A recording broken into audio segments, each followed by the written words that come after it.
Joining me in the studio is Professor Janaka Ruwanpura.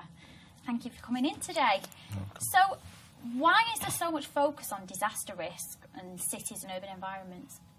Well, this has been a problem for over many years now. You probably have seen that the recent disasters around the world that have created so much of cumulative impacts to people, ecosystems, to infrastructure. So it impacts the urbanization. So I mean, the biggest issue is that if you look at any of the disasters in the past, that the cumulative impact of those disasters is huge, and then losing people, there's no way that you could actually recover that.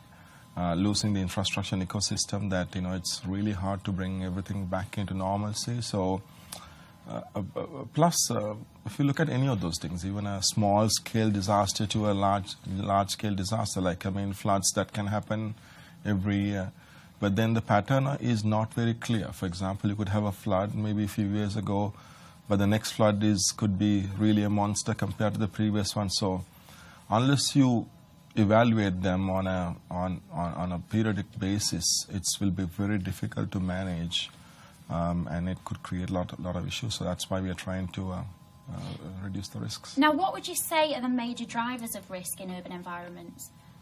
It's people not. One is, I'm going to put the people right away. So people not paying attention on day-to-day activities. One thing is, if they damage the natural beauty of the environment, that actually could be one of the issues on that one. People not paying attention about what's happening around the world, so you learn from other knowledge about how do we behave them, right? And then at the same time developing policies and procedures, and then the city is developing sort of a sustainable way of managing them. I think these are some of the key issues that leads to these disasters. But one thing, it's very hard to deal with the natural disasters. I mean, you don't know. Prediction of them is extremely difficult. Of course, the scientists and engineers and the rest of them, they could actually predict them to a certain sort of reliability, but then the outcome of them may be different. It's really like, if you look at a few of the past ones, the major ones, even in a town, like, having rain converting into a flood, having a drought in a dry zone area. So these are sort of common, frequent ones. But if you don't pay attention, then it could lead to a disaster. So now you talk about people. If we don't tackle these risks now, what impact do you feel it's going to have for people living in urban environments in the future? Well, not only the people. I mean, it's the people, the society, the infrastructure get damaged in there. I mean, it will be difficult for them to cope up with issues.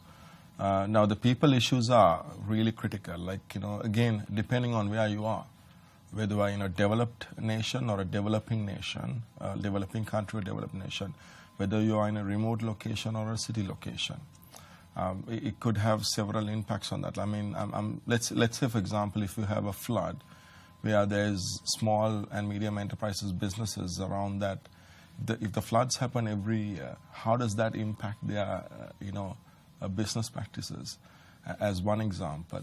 Or second one is like people houses are affected by that, and then what's the mechanism to have them in a protective areas where they won't get impacted by that. So it's a case by case scenario, but but there's a lot we can do in terms of if you apply the basic principles of risk management. You identify the risk. You assess the risk in terms of what's the likelihood of this particular thing could happen. Then if that thing happens, what's the impact on that, right? And then you could come up with certain mitigation strategies. And then if you are proactive in mitigating them, you can reduce the impact very easily. Well, now, what role would you say higher education has on tackling the risk of disaster? Well, one is in terms of developing programs so that the younger generation or the schools and the universities actually have programs so that they are aware of that. Developing programs related to disaster management so that it becomes a specialty area so that they are experts in these areas.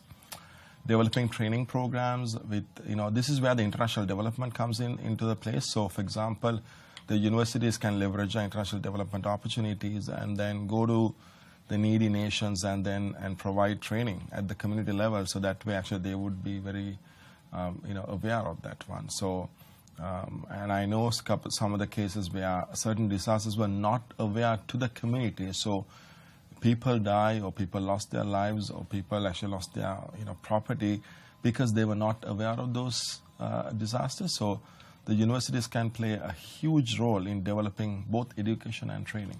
Now, and research too. Don't get me wrong. The research actually is critical in terms of, because through research we'll find the new knowledge, innovations, and new best practices and models and guidelines, so that can be implemented. What is your own university doing to contribute to the global and resilience to disasters? We have a number of programs in our university related to disaster management, and we don't have a degree program related to that, but we have different faculties offering different courses related to that. But our university became quite a resilient actually group in 2013. I'm from the University of Calgary in Canada. We had a flood that I think the estimated damage of the insurance losses is about 5 billion Canadian dollars. When that happened in Calgary, the university became the home for the homeless people. They sort of technically lost their homes, and we actually provided the accommodation. We have an emergency group that actually worked with the security forces and the police in terms of bringing everything into normalcy, and manage with our students and their students' expectations, and dealing with some of the students' issues, because they could not.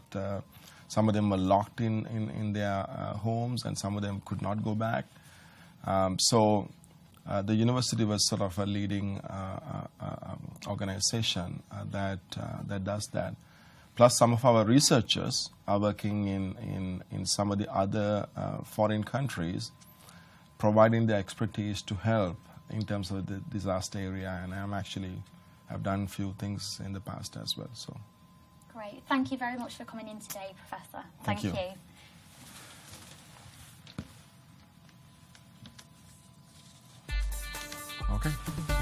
That's good. Perfect.